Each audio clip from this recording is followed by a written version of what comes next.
Hi students, today's topic is methods of GDP calculating. Before we discuss the methods of GDP calculating, let's see the GDP definition. ஒரு countryல ஒரு certain periodல produce பண்ற goods and services ஓட market value தான் GDP ன்னு சொல்லிருக்கோம். For example, காஷ்மீர்ன்றது இந்தியாவில் இருக்குது.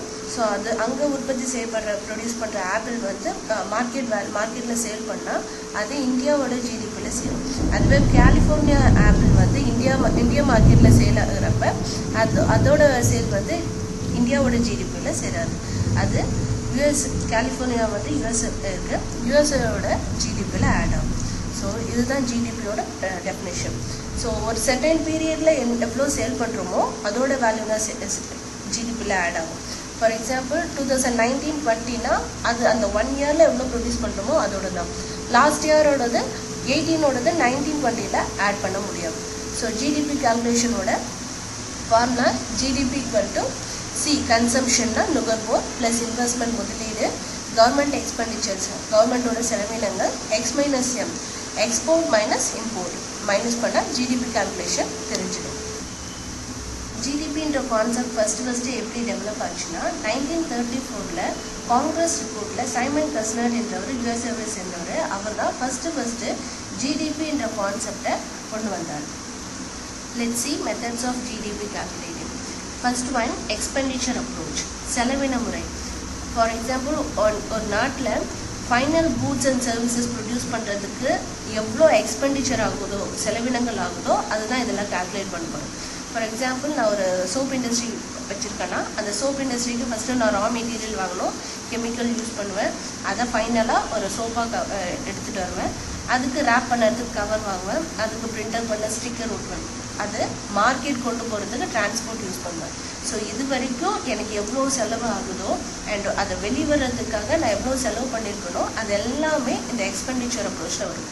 அதுக்கான equation தான் y = C + G + X - M. Already you know that Cனா என்ன கன்சம்ஷன், Iனா இன்வெஸ்ட்மெண்ட், Gனா கவர்மெண்ட் எக்ஸ்பெண்டிச்சர், X - Mனா export minus import.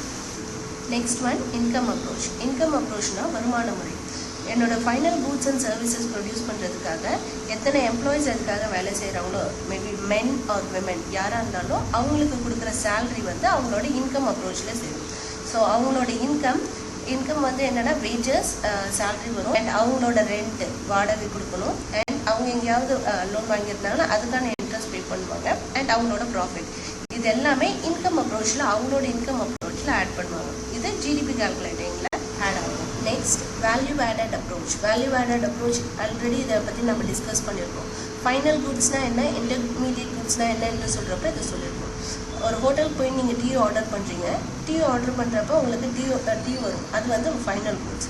Tea powder, milk and sugar இதெல்லாம் அந்த டீக்காக நம்ம யூஸ் பண்ணியிருக்கோம். ஸோ இதெல்லாம் இன்டர்மீடியட் குட்ஸ்ன்னு சொல்லுவோம். எப்பயுமே ஃபைனல் குட்ஸ் மட்டும்தான் அதுக்கு வேல்யூ ஆட் பண்ணுவோம். இன்டர்மீடியட் குட்ஸ்க்கு ஒவ்வொன்றுத்துக்கும் வேல்யூ போட மாட்டோம். ஏன்னா அப்படி போட்டோன்னா ஒவ்வொன்றுத்துக்கும் ஆட் பண்ணோன்னா அது ஜிடிபியில் டபுள் கால்குலேட்டிங் ஆகும் அப்படின்ட்டு சொல்லியிருக்கோம். ஸோ ஃபைனல் குட்ஸ் மட்டும்தான் ஜிடிபியில் கால்குலேட் ஆகும். ஒவ்வொரு ஃபைனல் குட்ஸுக்கும் நம்ம செலவு பண்ணுற இன்டர்மீடியட் குட்ஸ் எதுக்குமே என்னென்னா இன்டர்மீடியட் குட்ஸோட வேல்யூ எல்லாத்தையும் சேர்த்தது தான் ஃபைனல் குட்ஸாக இருக்கும். அதுதான் வேல்யூ ஆடட் அப்ரோச் அப்படின்ட்டு சொல்லுவோம். The sum of the value added by all the intermediate goods used in production gives us the total value of the final. So final குட்ஸ்க்காக நம்ம ஸ்பெண்ட் பண்ணுற எல்லா இன்டர்மீடியட் குட்ஸோட அந்த ப்ராடக்டோட இன்டர்மீடியட் குட்ஸோட வேல்யூ தான் value added approach. For example இதுக்கு tea powder, milk and sugar இது எல்லாமே இன்டர்மீடியட் குட்ஸ். அதோட இது ஃபைனல் குட்ஸ் என்னென்னா டீ. இதுதான் வேல்யூ ஆடட் அப்ரோச்ன்ட்டு சொல்லுவோம். இம்பார்ட்டன்ஸ் ஆஃப் ஜிடிபி மொத்த உள்நாட்டு உற்பத்தியோட முக்கியத்துவத்தை பற்றி பார்க்க போகிறோம். First one, study of economic growth. ஒரு நாட்டோட பொருளாதார வளர்ச்சியை பற்றி தெரிஞ்சுக்கிறதுக்கு ஜிடிபி யூஸ் ஆகுது. அந்த நாட்டோடைய வளர்ச்சி நிலையையும் அதோட ஆய்வை பற்றி தெரிஞ்சுக்கிறதுக்கு யூஸ் பண்ணலாம். And second one, unequal distribution of wealth.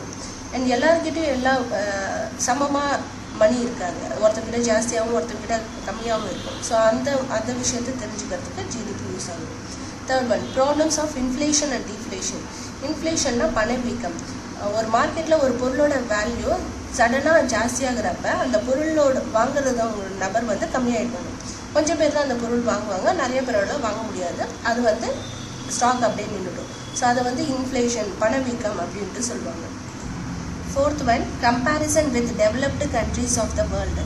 அதாவது மற்ற டெவலப்டு கண்ட்ரீஸ், வளர்ந்த நாடுகளோட நம்மளோட கம்பேரிசன் பண்ணிக்கலாம். அதாவது எக்கனாமிக் க்ரோத், பொருளாதார வளர்ச்சியை வச்சு மற்ற நாடுகளோட நம்மளோட பொருளாதார வளர்ச்சி எப்படி இருக்குன்றதை பார்த்துக்கிறதுக்கு ஜிடிபி யூஸ் ஆகுது. Estimate the purchasing power. Purchasing பவர்னா நம்மக்கிட்ட அதிக அளவு அமௌண்ட் இருந்தால் தான் ஒரு பொருளை அதிகமாக வாங்குறதுக்கான திறன் நமக்கு கிடைக்கும்.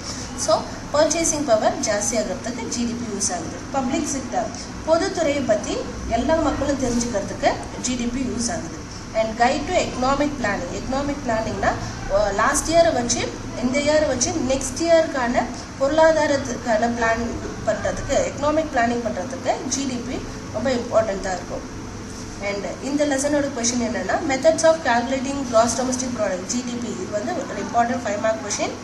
Right the importance of gross domestic. இது வந்து 2 மார்க் கொஷின்.